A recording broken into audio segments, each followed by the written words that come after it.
Hello, everyone. Welcome to Sleep Space. Tonight, we will talk about one of the most profound and mysterious questions humans have ever asked.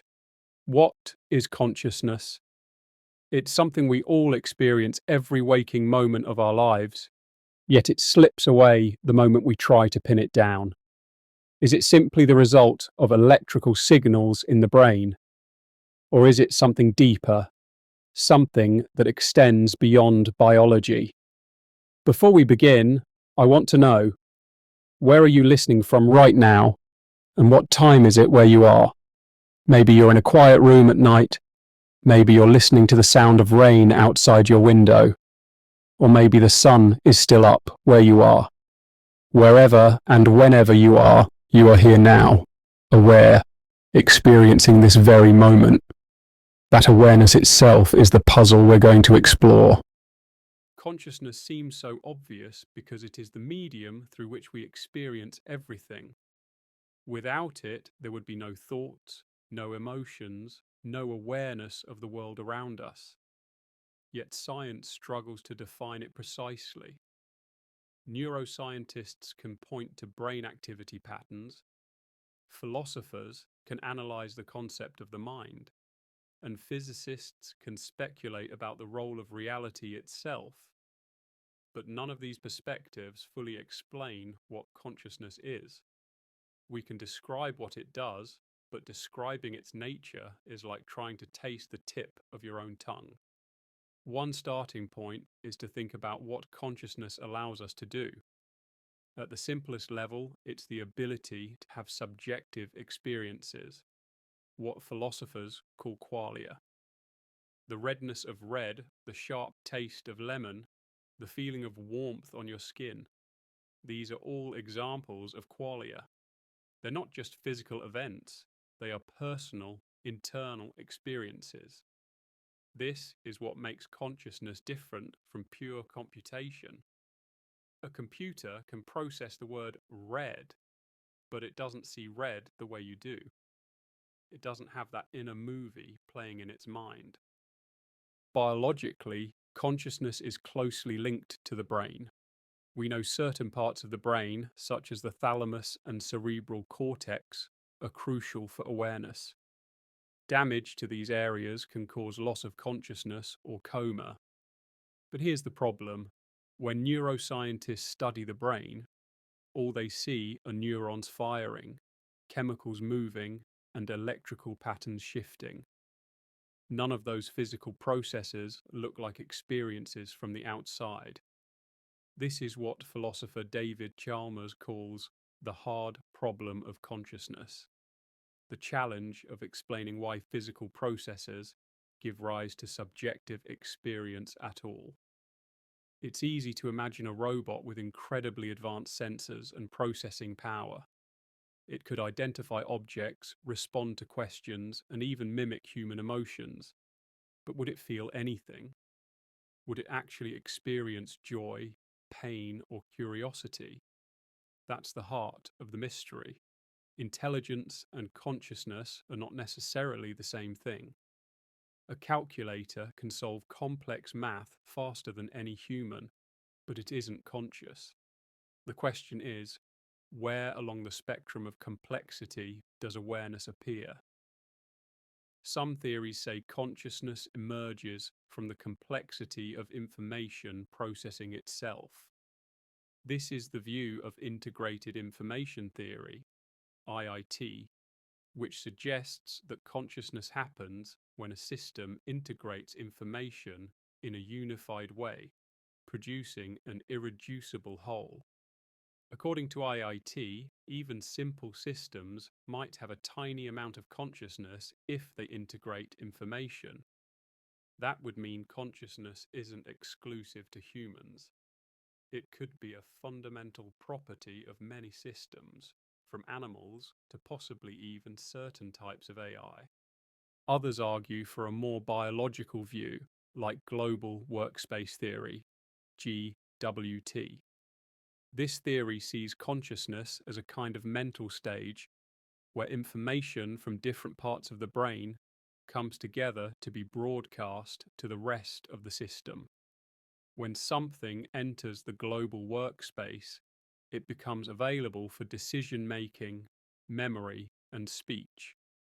In this sense, consciousness is the spotlight that highlights certain information while leaving other data in the dark. Philosophers take the discussion in different directions. Some are materialists, believing that consciousness is entirely the result of physical processes in the brain. Others are dualists, believing mind and matter are separate substances. Still others suggest that consciousness is a fundamental feature of the universe, like space and time, something that can't be reduced any further. This idea is called panpsychism, and it proposes that everything, from atoms to galaxies, has some degree of consciousness. It's a controversial idea, but it's appealing to those who think awareness might not be something nature builds from scratch, but something it starts with. Physics also enters the debate in surprising ways. Some researchers speculate about the role of quantum mechanics in consciousness. The brain's neurons are large compared to quantum particles, but certain processes at the molecular level might involve quantum effects. This leads to ideas like the OR theory, proposed by physicist Roger Penrose and anesthesiologist Stuart Hameroff, which suggests that consciousness arises from quantum processes in microtubules inside neurons. If true, this could mean consciousness is tied to the deepest physical laws of reality. Of course, not everyone agrees that quantum mechanics is involved. Many neuroscientists believe consciousness can be fully explained without invoking exotic physics. But the fact that the question even reaches into quantum theory shows how slippery and mysterious consciousness is. It refuses to fit neatly into one category of science. Then there's the idea that consciousness might be more than just something happening in the brain. It might be something the brain is tuning into. This is a minority view, but it suggests the brain could function like a receiver for a universal field of awareness. In this analogy, damaging the brain wouldn't destroy consciousness entirely. It would just interfere with the signal. While there's no hard evidence for this, it's a concept that resonates with certain spiritual traditions and speculative physics alike. We also have to consider altered states of consciousness. Sleep, dreams, meditation, anesthesia, and psychedelic experiences all show us that consciousness isn't one fixed state. It's a spectrum. Under anesthesia, the brain still works in certain ways, but the sense of self and awareness disappears. In dreams, we experience vivid worlds that feel real until we wake up. These altered states might help us map the boundaries of consciousness and understand its essential components. Even the boundaries between self and world are up for debate. Some researchers think the sense of self is an illusion created by the brain to help us navigate the world. If that's true, then you are a construct, a useful story the mind tells itself. That would mean consciousness isn't about being a self, but about experiencing the contents of awareness, whatever they are. The more we look, the stranger consciousness becomes. It's not just a scientific problem, it's also a personal one. Every attempt to study it is shaped by the fact that we're studying it from the inside. We are both the observer and the thing being observed, and that makes consciousness one of the most fascinating frontiers of human knowledge. Consciousness may feel like a single, unified thing, but the brain reveals a far more complex picture. Modern neuroscience shows us that awareness isn't housed in one place. It emerges from networks of regions working together. You could imagine it like a symphony. No single instrument is the music, but together they create the full experience. Brain imaging has been one of the most powerful tools for exploring this. Functional MRI scans, for example, can track changes in blood flow as someone thinks, feels, or perceives. What's fascinating is that different aspects of consciousness, like vision, emotion, memory, and language, activate different but interconnected regions. If you see a red apple, your visual cortex processes the color and shape. Your parietal lobe locates it in space. Your memory centers might recall the taste of apples, and your frontal cortex decides whether you want to eat it. Consciousness seems to emerge when these separate processes integrate into one coherent moment. The thalamus is a particularly important player. Located deep in the brain, it acts as a relay station, directing sensory information to the appropriate areas of the cortex. Damage to the thalamus often leads to loss of consciousness, which suggests it's central to maintaining the global communication the brain needs to stay aware. The brainstem is also crucial. It regulates the basic level of wakefulness and alertness. Without it, the lights go out entirely. Even within a single sensory system, the brain does a surprising amount of work before we become aware of anything. Visual processing, for instance, involves multiple layers of filtering and interpretation before the image even reaches conscious awareness. There's a delay, tiny but measurable, between the moment light hits your eyes and the moment you actually perceive it. This means consciousness lags slightly behind reality, living milliseconds in the past. There's also evidence that much of our decision-making happens before we're aware of it. In the 1980s, neuroscientist Benjamin Libet ran experiments showing that the brain's readiness potential, a burst of neural activity, occurs about half a second before people report making a conscious choice. Some interpret this to mean free will is an illusion, while others argue consciousness still has the final veto power. Either way, it suggests that awareness might be more like a narrator describing what's already happening, rather than the commander issuing all the orders.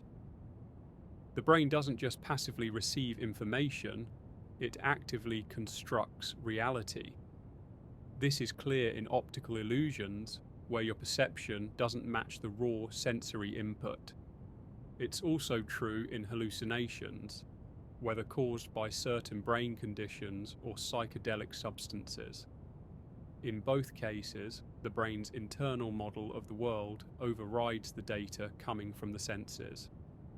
This construction process is part of why consciousness is so rich, and why it's so difficult to pin down. Split brain studies provide another window into consciousness. When the corpus callosum, the bundle of fibers connecting the two hemispheres, is severed, each half of the brain processes information separately. Patients can function surprisingly well, but experiments reveal strange behaviors. For instance, one hand might button a shirt while the other unbuttons it. Each hemisphere seems to have its own awareness, suggesting that what we think of as a single consciousness may actually be a collaboration between multiple semi-independent processes. Interestingly, some forms of consciousness might exist without the self as we know it. In certain meditative states, people report a complete loss of the sense of I, yet they remain fully aware of sensations and surroundings.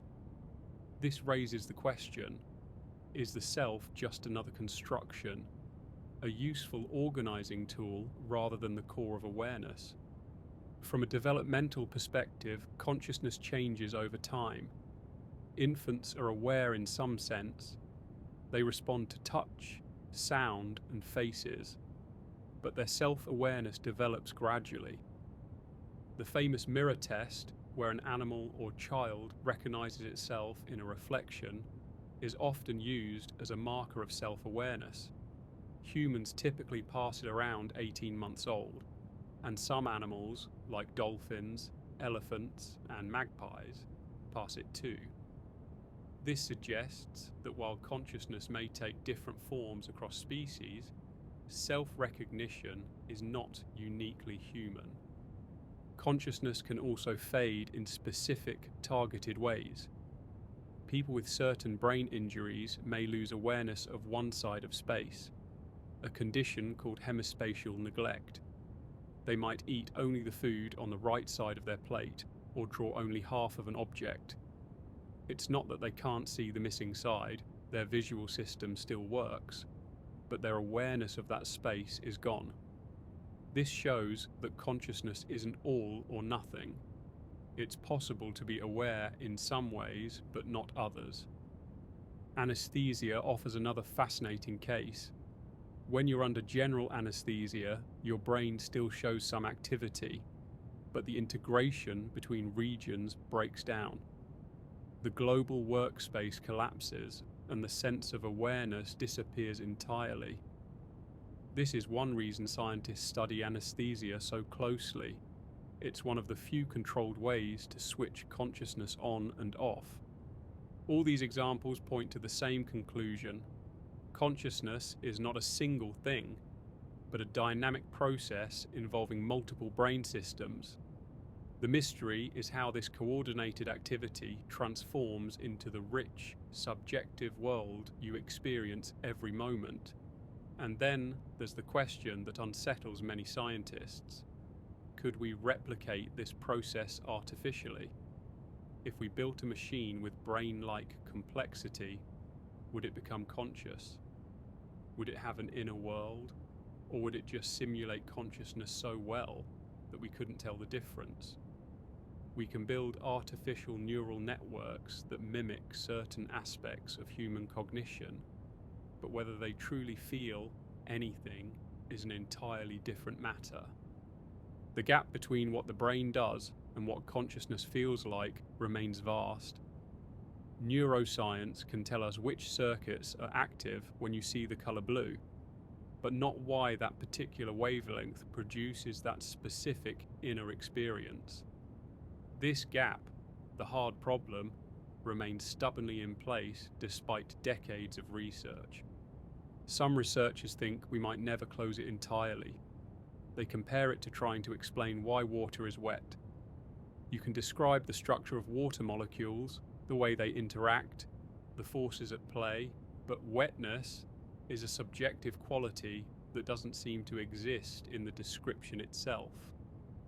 Likewise, consciousness might be something we can only experience, not fully explain. Still, the search continues. Every new discovery about brain function gives us more pieces of the puzzle, even if the picture is still incomplete. Perhaps by understanding the architecture of awareness in greater detail, we'll eventually stumble upon the key that unlocks how subjective experience arises from matter. Or perhaps, as some philosophers suggest, we'll find that consciousness isn't something to be explained away. It's a fundamental aspect of reality, woven into the universe itself. If neuroscience gives us the how of consciousness, philosophy wrestles with the what and why. For thousands of years, thinkers have debated whether consciousness is purely a product of the brain, something separate from the physical world, or perhaps a fundamental property of the universe. Each perspective offers different answers and different mysteries. Materialism, also called physicalism, is the dominant view in modern science. It holds that consciousness is entirely the result of physical processes in the brain. From this perspective, neurons firing and chemicals flowing are not just correlated with consciousness, they are consciousness. If you could map every neuron's activity in your brain with perfect precision, you would have explained awareness itself. Materialists often point out that altering the brain alters consciousness. Damage a certain region, and you lose a specific kind of perception. Change brain chemistry, and your mood, thoughts, and sense of self can shift dramatically. These facts suggest the mind depends entirely on the physical structure of the brain. But materialism faces the hard problem. Even if we map every brain process, how do we explain the leap from physical matter to subjective experience? This gap is what drives many philosophers to consider alternatives. Dualism is one such alternative. Made famous by René Descartes in the 17th century, dualism claims that mind and matter are two distinct substances. The body is physical, governed by the laws of physics, while the mind is non-physical. Consciousness, in this view, can't be reduced to material interactions because it belongs to a different category of reality.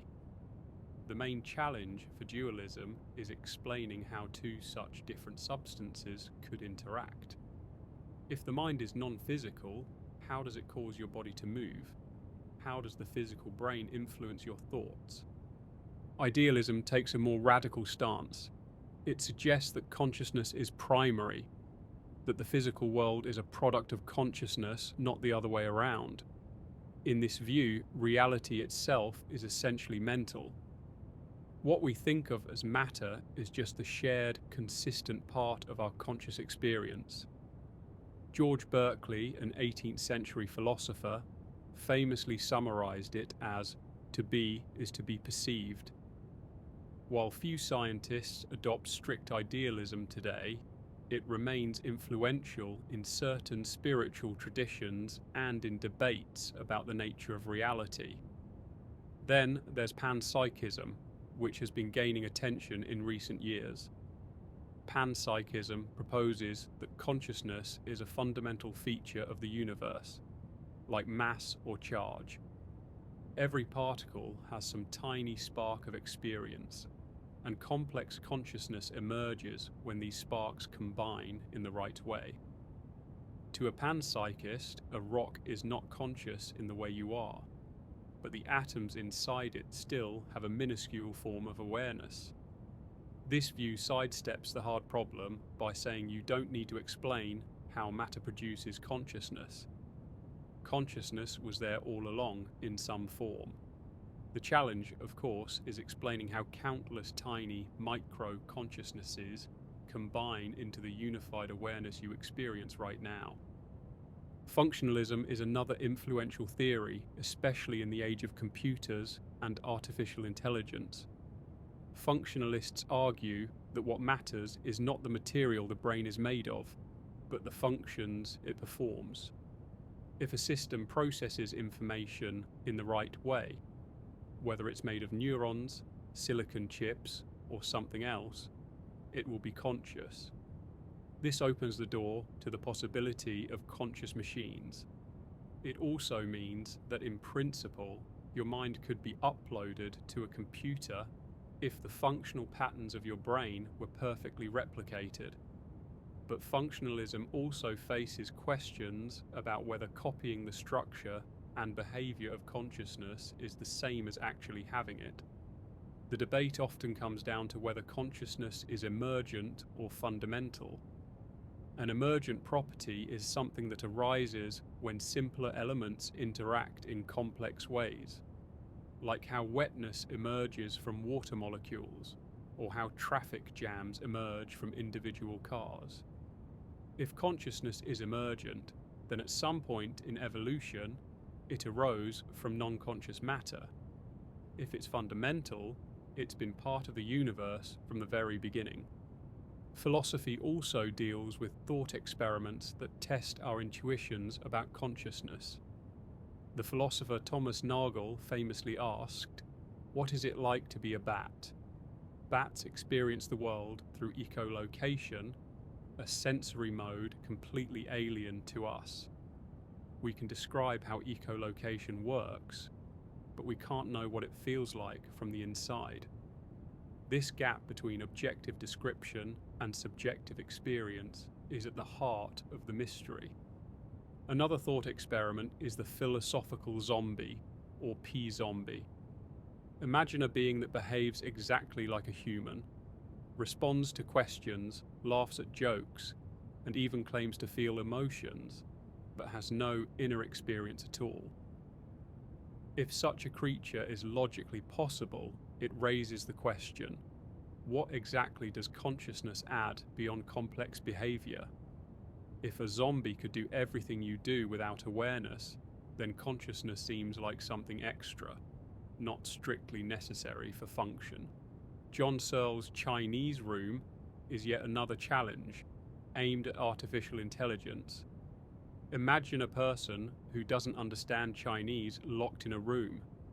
They have a set of instructions for matching Chinese symbols to other symbols.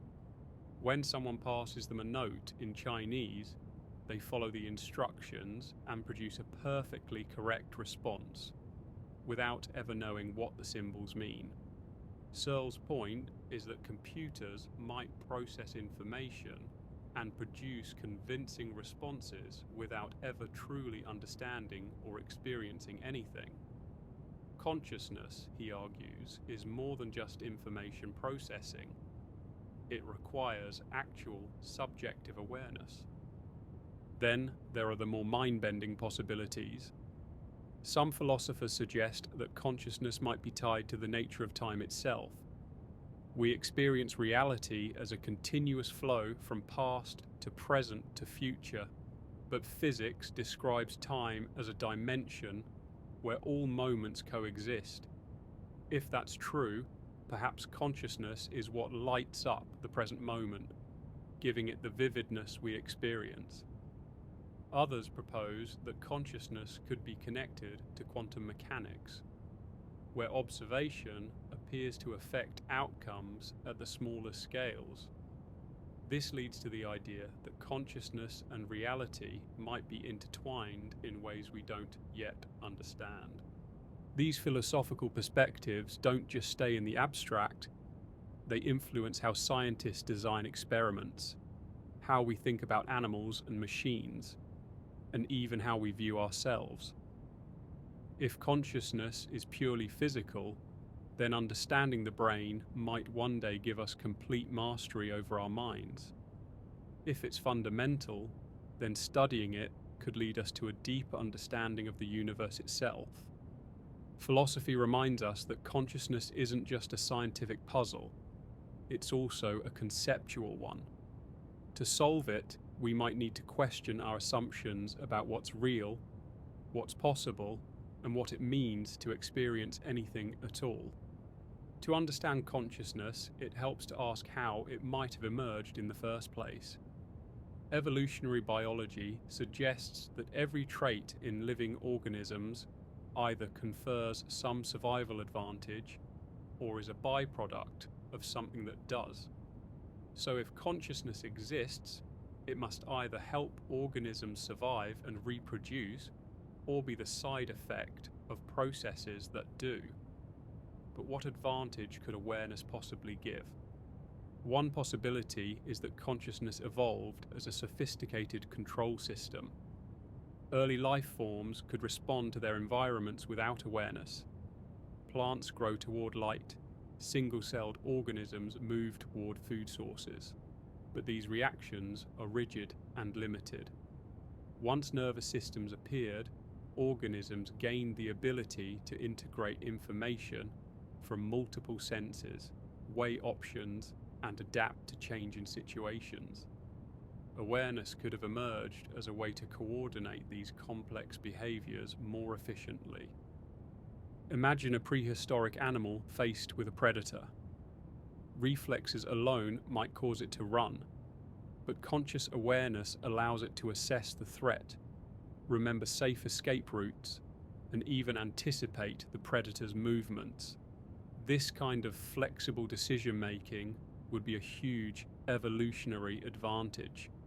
Consciousness might have made organisms better at predicting the future and planning actions, giving them a survival edge.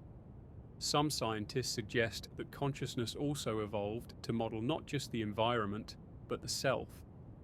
By having an internal sense of me, an organism can distinguish its own body from the world around it, track its needs, and make choices to fulfill them. Self-awareness also opens the door to complex social interactions. If you can model your own thoughts, you can start to guess what others might be thinking, a skill called theory of mind. In social animals, being able to predict and influence the behavior of others can be just as important as finding food or avoiding predators. There's evidence that certain forms of consciousness are widespread in the animal kingdom. Mammals and birds, with their highly developed brains, show clear signs of awareness. Octopuses, with their radically different nervous systems, display problem-solving skills and individual personalities, suggesting a very different but still rich form of consciousness. This hints that awareness may have evolved multiple times, shaped by different environmental pressures. One of the challenges in studying the evolution of consciousness is that it leaves no direct fossil record. We can't dig up a brain from 300 million years ago and ask it about its subjective experience. Instead, scientists compare the behaviors and neural structures of living species to reconstruct how awareness might have developed. The gradual increase in brain complexity, particularly in regions like the cerebral cortex, suggests a long evolutionary path from simple sensory processing to the complex inner worlds humans experience today. Some researchers argue that consciousness might have arisen much earlier than we think. Even very simple animals, like insects, show surprising levels of perception and learning. Bees can recognize human faces, navigate complex routes, and even communicate through symbolic dances.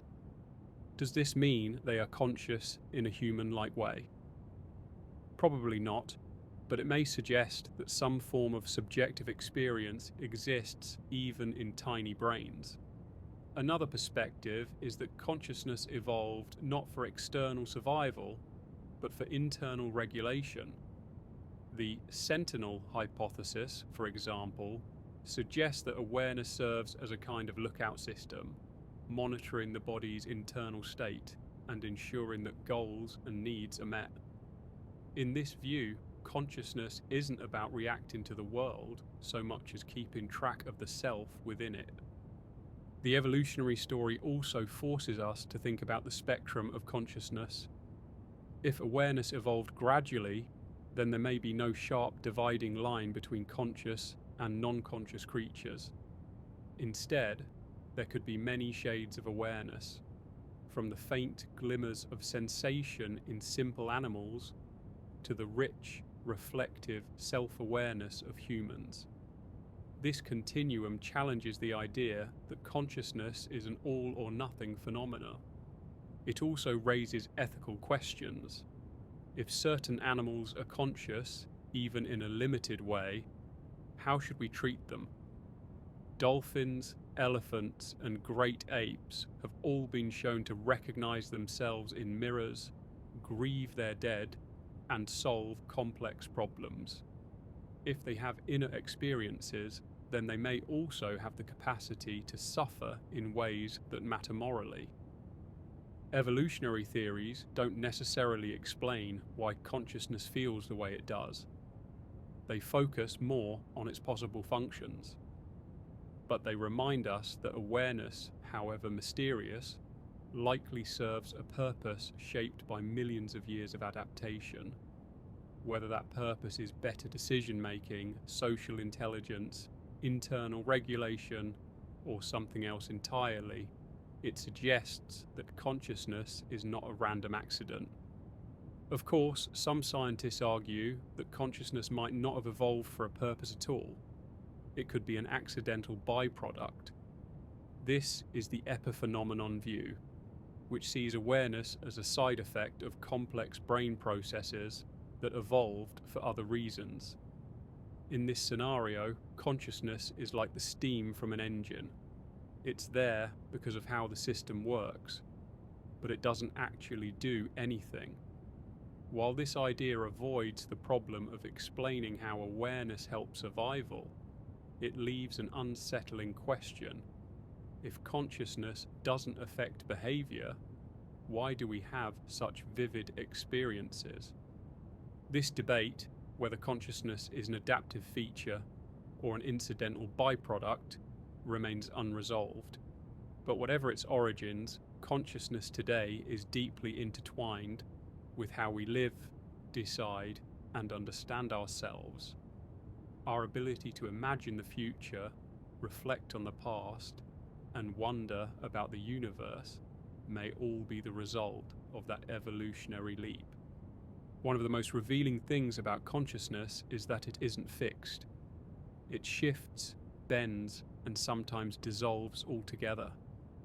We live most of our lives in what we call normal waking consciousness. But that's only one point on a vast spectrum of possible states. By looking at how consciousness changes in dreams, meditation, hypnosis, psychedelic experiences, and anesthesia, we can learn about its structure and limits. Sleep is the most familiar altered state. During non-REM sleep, consciousness fades almost entirely, replaced by a deep, dreamless state. But in REM sleep, the brain lights up with activity, and we find ourselves inside vivid, immersive worlds. Dreams feel real while they're happening, even though they often break the rules of logic and physics. In a lucid dream, the dreamer becomes aware they are dreaming and can sometimes control the environment. This shows that consciousness can exist without the normal input from the senses, and that self-awareness can emerge in a completely simulated reality. Meditation offers another window into altered states. Through focused attention or open monitoring, practitioners can quiet the constant chatter of thought and shift their awareness into unusual configurations. In some forms of deep meditation, the sense of self dissolves completely, replaced by a feeling of boundless awareness or unity with the environment. Brain scans of experienced meditators show changes in activity in regions linked to self-referential thinking, suggesting that the self might be more malleable than we assume. Hypnosis is yet another way consciousness can be reshaped. Under hypnosis, people can experience changes in perception, memory, and voluntary control. A hypnotized person might be told their arm is too heavy to lift, and they will genuinely feel the sensation of weight, even though physically nothing has changed. This shows how powerful suggestion can be in altering the contents of consciousness. Psychedelics, substances like LSD, psilocybin, and DMT, can cause some of the most dramatic alterations. Users often report intense visual hallucinations, changes in the sense of time, and feelings of interconnectedness with all things. Brain imaging studies show that psychedelics temporarily disrupt the brain's default mode network, a system linked to self-referential thought. This disruption may dissolve the boundary between self and world, producing the sense of unity many users describe. While psychedelic experiences can be disorienting or even frightening, they've also been associated with lasting changes in mood and perspective. Anesthesia provides a different kind of altered state, the complete disappearance of consciousness. Under general anesthesia, the brain still shows activity, but communication between regions breaks down. It's as if the global network of awareness collapses, leaving no subjective experience. Emerging from anesthesia can be disorienting, as the mind returns from what feels like a gap in existence. Studying anesthesia helps scientists understand what kinds of brain connectivity are necessary to sustain consciousness. Near-death experiences, NDEs, are a particularly mysterious category. People who come close to death sometimes report leaving their bodies, traveling through tunnels, or encountering beings of light. These reports are surprisingly consistent across cultures. While some scientists attribute NDEs to oxygen deprivation, changes in brain chemistry, or other physiological factors, others note that certain aspects remain unexplained. Whether NDEs reflect brain processes or something beyond, they highlight the profound and sometimes transformative nature of altered states. Even in everyday life, we slip in and out of different modes of consciousness. Daydreaming is a mild altered state as the mind drifts away from the external world into internal imagery. Flow states, where a person becomes fully absorbed in an activity, represent another shift, where time seems to vanish and actions feel effortless. These moments show that consciousness is fluid, constantly shifting in focus and depth.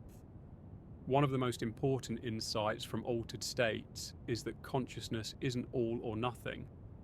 It has components that can be turned up, turned down, or rearranged. Self-awareness, sensory vividness, emotional tone, and the sense of time can all be modified independently. This suggests that consciousness may be more like a control panel with multiple dials rather than a single on-off switch. Altered states also challenge our sense of what's real. A dream can feel as vivid as waking life until you awaken. A psychedelic vision can feel more meaningful than any ordinary experience. Even hypnosis can convince you of sensations or memories that never occurred. This raises a difficult question. If our brains can create realities that feel completely convincing, how do we know that our waking life isn't also a kind of constructed simulation? In studying these states, scientists often face a methodological challenge. Consciousness is subjective, so there's no direct way to measure it. Researchers rely on self-reports, behavioral signs, and brain activity patterns. But these can only approximate the actual feel of the experience. This is one reason altered states are so valuable. They give us different vantage points from which to study the same underlying mystery. What emerges from all of this is a picture of consciousness as flexible, adaptive, and deeply tied to brain activity, but not fixed to one pattern.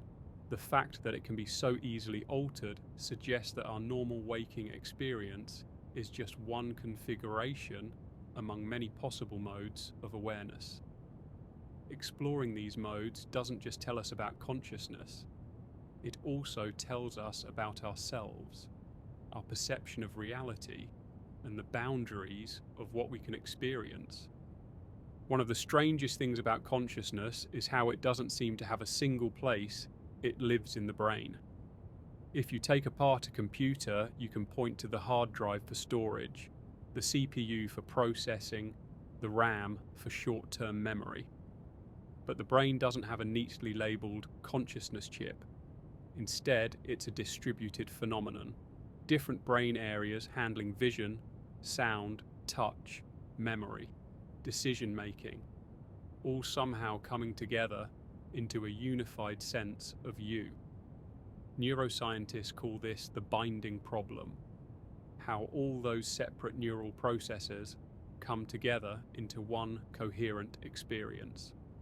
Some theories suggest that the brain uses synchronized oscillations, neurons firing in coordinated rhythms, to bind information from different regions. Others propose that consciousness emerges when information flows in a way that can be accessed and used by multiple systems at once, a concept known as global workspace theory. But even if we can describe these processes, it doesn't explain why they feel like anything from the inside. This is what philosopher David Chalmers famously called the hard problem of consciousness. Not just explaining how the brain processes information, but why that processing is accompanied by subjective experience. Imagine a robot that could recognize faces, navigate streets, and have a conversation. Would it feel like anything to be that robot? If not, what's different about the way we're wired?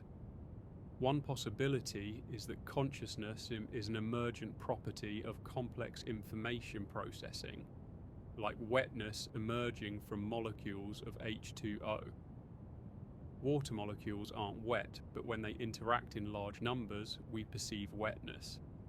In this analogy, neurons aren't conscious, but their collective activity produces consciousness. Another possibility is that consciousness is more fundamental, not something the brain produces, but something it taps into. More like a radio receiving a signal than a computer generating output. This is closer to the panpsychist view, where consciousness is a basic feature of reality, present in some form at all levels of existence. This view flips the problem. Instead of asking how matter gives rise to mind, it asks how mind appears as matter. In recent years, there's been growing interest in whether quantum processes might play a role in consciousness. The idea is controversial, but it stems from the observation that quantum physics already challenges our everyday notions of reality. Some physicists, like Roger Penrose, have suggested that the peculiar properties of quantum systems, like superposition and entanglement, might be involved in how the brain processes information in ways classical physics can't explain. The theory he co-developed with anesthesiologist Stuart Hameroff, called orchestrated objective reduction, proposes that microtubules inside neurons could sustain quantum states that contribute to consciousness. Critics point out that the brain is warm, wet, and noisy, conditions thought to destroy fragile quantum states. But recent research has shown that biological systems can maintain quantum coherence in unexpected ways, like in photosynthesis. Whether or not quantum physics turns out to be central, these ideas push us to consider that consciousness might not be limited to the mechanisms we currently understand. They open the door to a bigger question. If consciousness isn't confined to the brain, could it be something the brain participates in, the way a whirlpool participates in the river? This would suggest that our individual awareness is a local pattern in a larger field of consciousness. And if that's the case, then death might not be the end of consciousness, but a change in form. Though what that means is something science hasn't yet mapped. It's here that science and philosophy converge. Science can probe the mechanisms, but philosophy can ask whether the self we experience is the whole story, or just a temporary configuration in something far greater. The conversation about consciousness inevitably leads to one of its most puzzling features: the relationship between awareness and the passage of time. For most of us, time feels like a constant river flowing in one direction. Yet when we examine how the brain perceives it, the story becomes stranger. Consciousness does not process reality as a continuous, unbroken stream. Instead, neuroscience suggests it stitches together moments, tiny perceptual snapshots, into what feels like a seamless experience.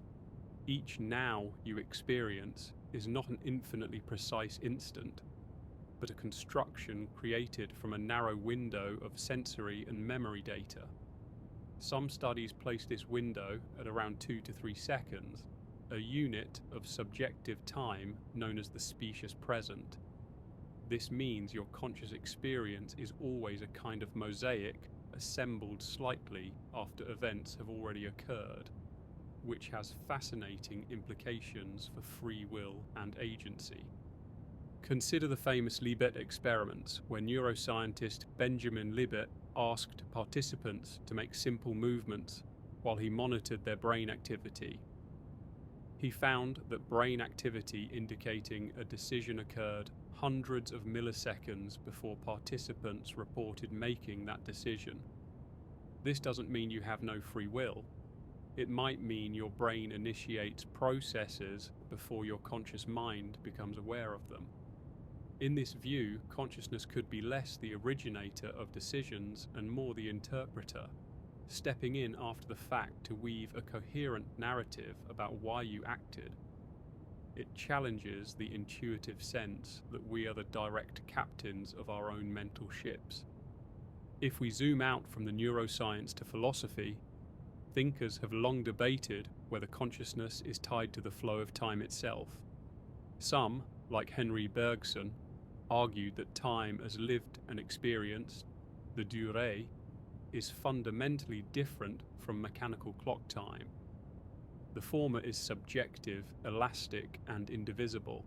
The latter is abstract and measurable. In moments of danger, joy, or boredom, we feel the stretching and compression of this lived time. Consciousness is not merely a passenger on the arrow of time, but an active shaper of how time feels. This may be why two people can live through the same hour, but come away feeling as if one endured a blink and the other an eternity. Physics adds another wrinkle. In Einstein's relativity, time is not a universal backdrop, but is bound to the observer's motion and gravitational field. Consciousness, then, exists within a personal bubble of space-time, and no two such bubbles are identical. Your awareness is always situated in a unique now, defined by where you are, how you're moving, and the gravitational forces acting upon you. If two observers move differently or inhabit different gravitational wells, their experiences of now can diverge, raising questions about whether consciousness itself is anchored to an absolute temporal frame or entirely relative. Some speculative theories go further, suggesting consciousness might be a kind of temporal resonance, a process that depends on synchronizing certain brain rhythms. Neuroscience has revealed that different oscillations, alpha, beta, gamma waves, coordinate neural firing in patterns that could serve as the scaffolding for conscious awareness. If this is true, disturbances in these rhythms might disrupt the sense of temporal flow. This is consistent with certain altered states, meditation, psychedelics, or near-death experiences, where time perception becomes profoundly distorted. The brain's clock mechanisms, which normally keep awareness anchored in a steady beat, seem to loosen, allowing consciousness to drift in ways that can feel timeless or infinite. The interplay between memory and time perception is another key to understanding consciousness. Without memory, there is no continuity, only a series of disconnected moments. What we call being conscious is in part the ability to recall just enough of the immediate past to connect it with the present and to project into the near future. This forward and backward linkage creates a coherent sense of self moving through time. When memory falters, as in certain neurological conditions, the sense of personal continuity can erode. In such cases, a person might still be awake and aware, but lack the feeling of inhabiting a consistent identity. This shows that consciousness is more than just awareness in the moment. It's the ongoing integration of moments into a narrative thread. Philosophers like Augustine recognized this long before neuroscience. Writing in the 4th century, Augustine observed that the past exists only in memory, the future only in expectation, and the present only in attention. Yet these three are inseparable in our experience of consciousness. Modern cognitive science echoes this, noting that the brain constantly predicts what will happen next based on past input, and that these predictions influence perception itself. In a way, your conscious experience is always part memory, part anticipation, with the present moment as a fleeting point of contact between the two. Another perspective comes from the study of flow states, periods when consciousness feels fully immersed in an activity and time seems to vanish.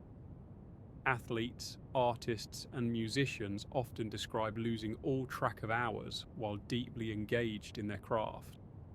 Neuroscience links these states to a temporary reorganization of brain activity, with reduced activity in regions associated with self-monitoring and increased coordination across sensory and motor areas.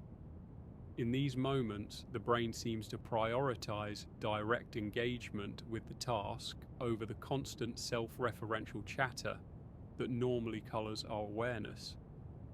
This may hint that the subjective passage of time is closely tied to the level of self-awareness in consciousness. There's also the question of whether time exists independently of consciousness, or whether it is something we bring into being by experiencing it. Some interpretations of quantum mechanics suggest that observation or interaction collapses probabilities into specific outcomes. If consciousness is part of that process, it may also play a role in defining the temporal structure of reality. This is speculative and controversial, but it underscores the possibility that time as we know it might be as much a feature of mind as it is of the external world. When we bring all of this together, consciousness emerges not as a passive witness to the march of time, but as an active participant in constructing it.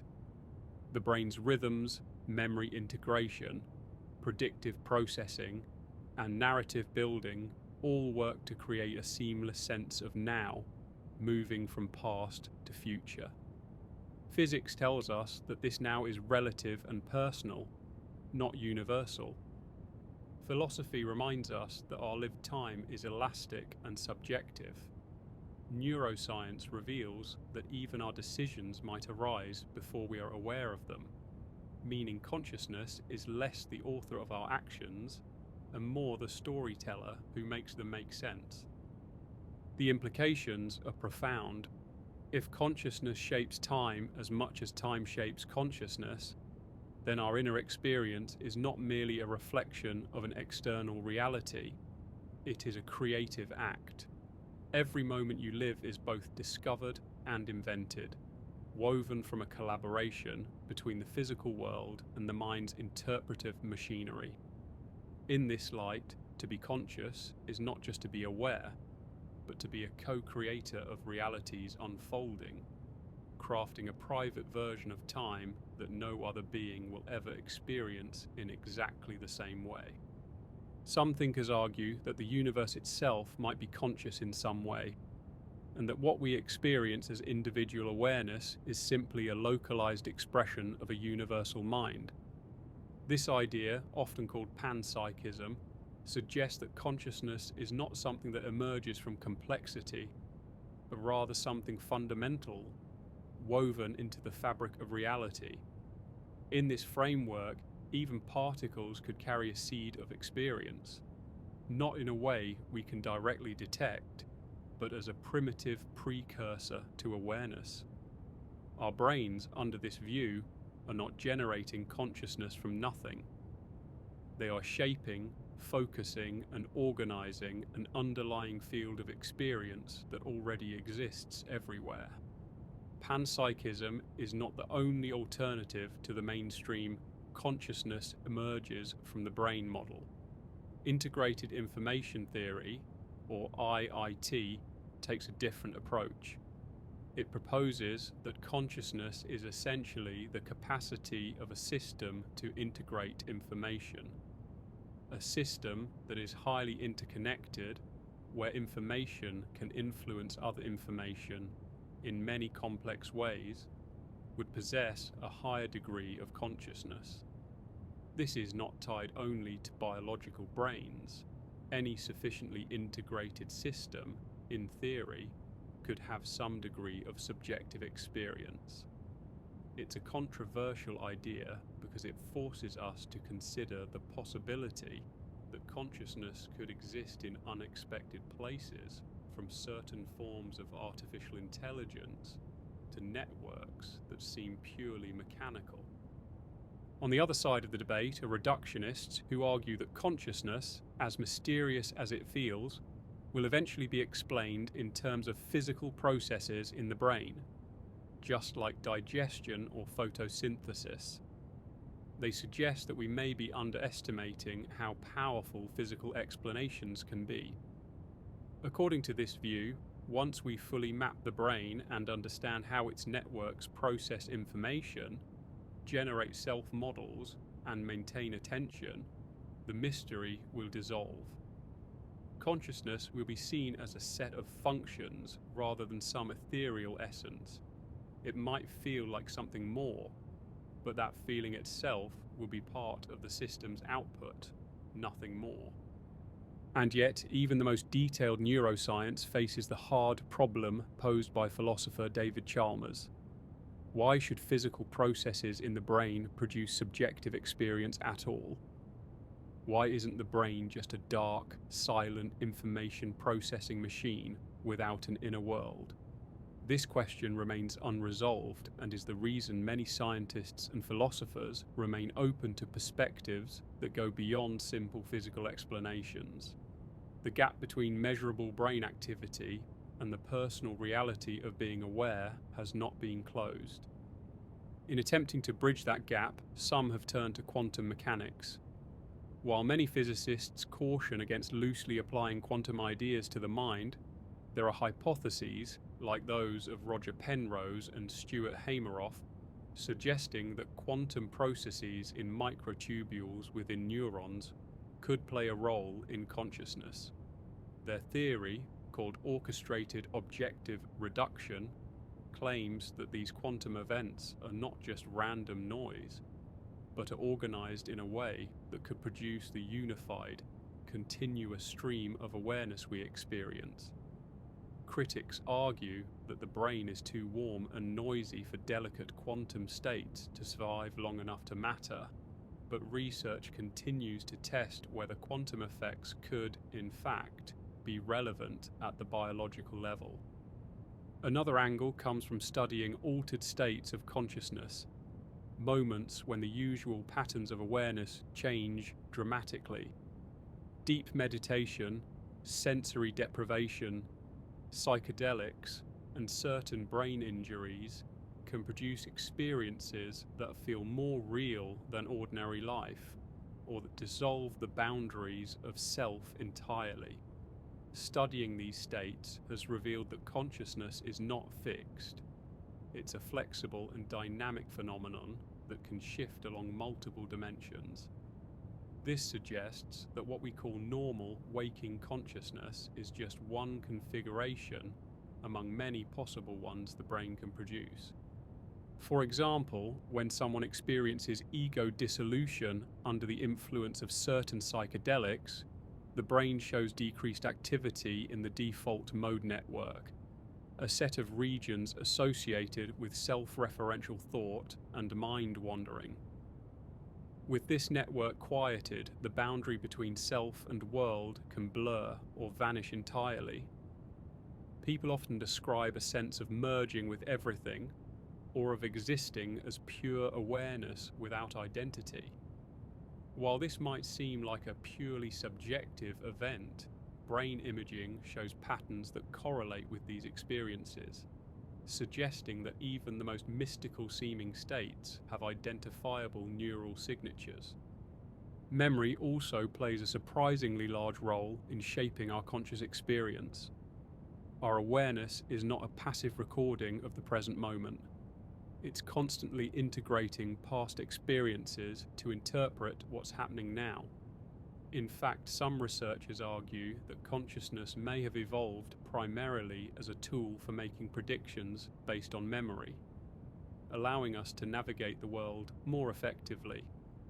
This predictive nature of consciousness means that what you perceive at any given moment is not raw reality, but a construction your brain has stitched together, heavily influenced by what it expects to happen. Time perception is deeply tied to this as well. Our conscious sense of time is not perfectly linear. It can stretch, compress, or even seem to vanish depending on what's happening and how engaged we are. In moments of intense focus or danger, time can feel slowed down, allowing more processing per moment. In other contexts, like when we are bored or disengaged, it can feel as if time drags. This elasticity suggests that consciousness is not simply a passive reflection of events. It actively shapes how those events are experienced. Language adds yet another layer. While humans can experience consciousness without words, as in early childhood or during certain meditative states, language allows us to structure thoughts in ways that can be shared and refined. It enables self-reflection, letting us think about thinking. This recursive capacity might be one of the defining features of human consciousness. But it also means our awareness is often shaped by the categories and concepts language provides. In a sense, words become part of the architecture of our minds, influencing what we notice and how we interpret it. If consciousness is so dependent on memory, attention, and language, one might wonder, could it exist in a radically different form in another kind of being? Could there be forms of awareness that have no sense of time, no need for memory, and no concept of self, yet still exist as a stream of experience? Such possibilities challenge our ability to even imagine what consciousness could be like outside of the human framework. These questions keep researchers across disciplines engaged because every discovery about the brain, the mind, or the structure of reality has the potential to reshape our understanding of awareness itself. Consciousness is both intimate and universal. It is the very thing through which we experience life, yet it is also a puzzle that may never be fully solved. That tension between its familiarity and its mystery is what makes it one of the most compelling subjects in all of science and philosophy. As we venture deeper into the mystery of consciousness, one question grows more pressing. Is consciousness unique to biological brains, or could it exist in other forms, perhaps even artificial ones? The rapid advances in computing and artificial intelligence challenge our traditional ideas about what it means to be conscious. If consciousness is the product of particular kinds of information processing, then in theory, machines that replicate those processes could develop their own subjective experience. This possibility raises profound philosophical and ethical questions. Can a computer truly be aware, or will it forever be a clever simulation? The difference might hinge on whether consciousness depends on the material substrate, biological neurons, or on the pattern and flow of information itself. Some argue that substrate doesn't matter. What counts is the functional organization, the dynamic interactions within a system that integrate and process information in a globally accessible way. This idea, known as functionalism, suggests that a sufficiently complex AI might one day experience a form of consciousness. Others remain skeptical.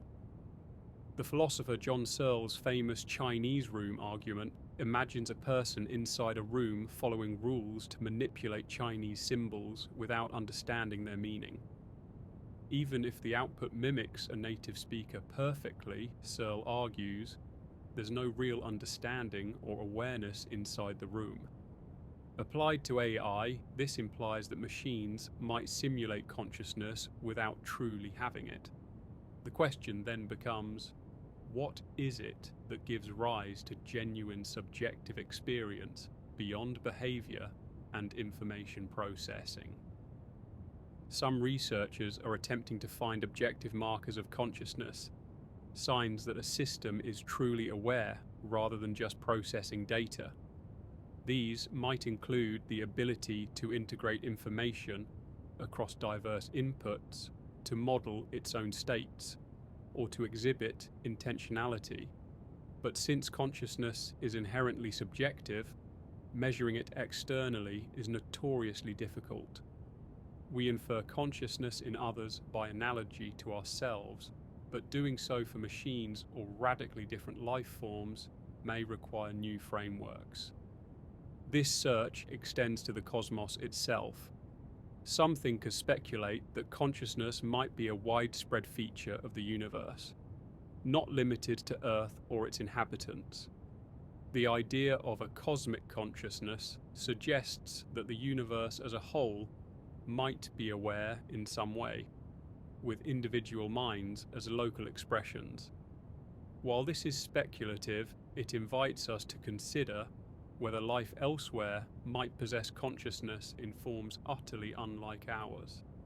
It also echoes ancient spiritual traditions that viewed the cosmos as a living, aware entity. If consciousness can exist beyond biological brains, what does that mean for the nature of the self? Our personal identity depends heavily on continuous memory and self-reflection, but if consciousness is more fundamental, the self might be a temporary local phenomenon rather than a permanent essence. Some spiritual traditions suggest that beneath the surface of individual identity lies a universal awareness, sometimes called the witness or pure consciousness. In such views, death is not an end but a transition, an unbinding of the local mind from the broader field of awareness. Science remains agnostic about these ideas, but some cutting-edge research edges toward them. Experiments exploring consciousness in minimal systems, attempts to quantify integrated information, and studies of altered states all hint that awareness might be a more flexible and fundamental phenomenon than we currently grasp. Quantum theories of consciousness, though controversial, offer potential ways consciousness could be linked to the fabric of reality itself rather than being confined to biology. The paradox is that consciousness is both the most immediate reality we know and the hardest to explain. It is the inner life of all experience, the taste of chocolate, the feeling of joy, the pain of loss. Yet these deeply personal experiences resist full explanation by physical laws. Perhaps consciousness is the one phenomenon that forever eludes a final scientific reduction, or perhaps it points us toward a new kind of science, one that embraces subjectivity as a fundamental part of the natural world. As we continue to study the brain, explore altered states, develop artificial intelligence, and probe the cosmos, the nature of consciousness remains an open question.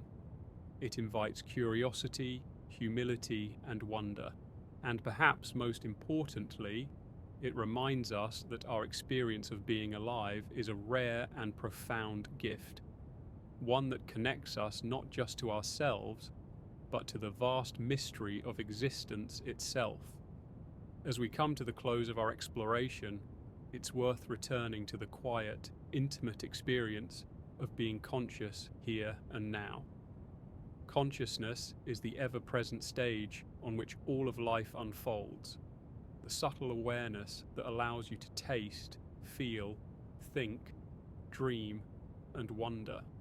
It is the light inside you that notices the world and itself, weaving moments into a seamless story. Throughout this journey, we've touched on how consciousness might arise from the dance of neurons, or from deeper, more mysterious aspects of reality. We've glimpsed altered states where the usual boundaries dissolve, seen how time itself bends within awareness, and pondered the possibility that consciousness is a fundamental feature of the universe. None of these perspectives give us final answers, but they open a space to marvel at the profound mystery of simply being aware. Now, as you listen in this moment, wherever you are and whatever time it is, you are sharing in that vast, ongoing process of consciousness. The gentle flow of breath, the quiet sensations in your body, the soft rhythms of your heartbeat, all a part of this living experience. There is no need to solve the puzzle right now. Just resting in awareness is itself a kind of understanding. As you prepare to drift towards sleep, let the steady pulse of your breath anchor you in the present. Sleep itself is a state where consciousness shifts and changes, cycling through dreams and quiet rest. It's a journey into the unknown realms within, a time when the mind weaves new patterns and renews itself. Remember that consciousness is both deeply personal and universal, your unique inner world, yet connected to all that has ever been aware. Like waves rising and falling on the ocean, your moments of waking life and sleep are part of a continuous flow, a vast sea of experience. So allow yourself to relax, to let go of the need to analyze or control, and simply be here now, gently held by the rhythm of your breath and the quiet pulse of life. With each exhale, sink deeper into rest. With each inhale, feel the renewal that sleep will bring. Thank you for sharing this time with me in Sleep Space. May your night be peaceful and your dreams carry you softly into the morning light. Good night.